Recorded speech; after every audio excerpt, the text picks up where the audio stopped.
దేవమ్మ అయితే పుష్పతో ఇలా అంటూ ఉంటుంది. పుష్ప, నువ్వెంత పని చేసావు, నువ్వు ఇంత పని చేస్తావని నేను అస్సలు ఊహించలేదు. గంగకి పిల్లలు పుట్టరని డాక్టర్తో చెప్పించావు కదా, అదంతా నీ పనే కదా, నువ్వే కదా ఆ రోజు ల్యాబ్ రిపోర్టర్స్కి డబ్బు ఇచ్చి ఆ రిపోర్ట్స్ మారేలా చేసింది. మాకు ఇదంతా కూడా డాక్టర్ చెప్పారు.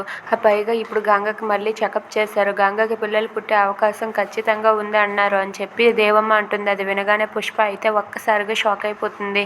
ఇక గంగమ్మ అది చూసి దేవమ్మ అయితే ఇలా అంటూ ఉంటుంది. అసలు నీకు ఇలా చేయడానికి సిగ్గుగా లేదా అని చెప్పి పుష్ప చెంప వాయిస్తూ ఉంటుంది. అలా పుష్పను కొడుతూ ఉంటే, అత్తయ్య ఒక్కసారి చెప్పేది వినండి అత్తయ్య అని చెప్పి పుష్ప అంటూ ఉంటుంది. అయినా సరే నోర్మోయ్, నువ్వు మాట్లాడుకో అని చెప్పి దేవమ్మ గట్టిగా అరుస్తుంది. దాంతో అక్కడ ఉన్న పుష్ప అయితే వాళ్ళ అత్తయ్యని మెడబట్టుకుని ఇలా తోసేస్తుంది. తోసేయగానే దేవమ్మ అయితే కారు మీద పడిపోయి అమ్మో దేవుడు అని చెప్పి అంటుంది.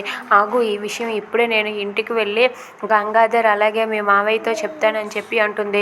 ఏంటి, వాళ్ళతో చెప్తావా, ఉండవే నీ సంగతి చెప్తా అని చెప్పి పుష్ప అయితే అక్కడ ఉన్న రాయిని తీసుకుని వచ్చి దేవమ్మ నెత్తిపై కొడుతుంది.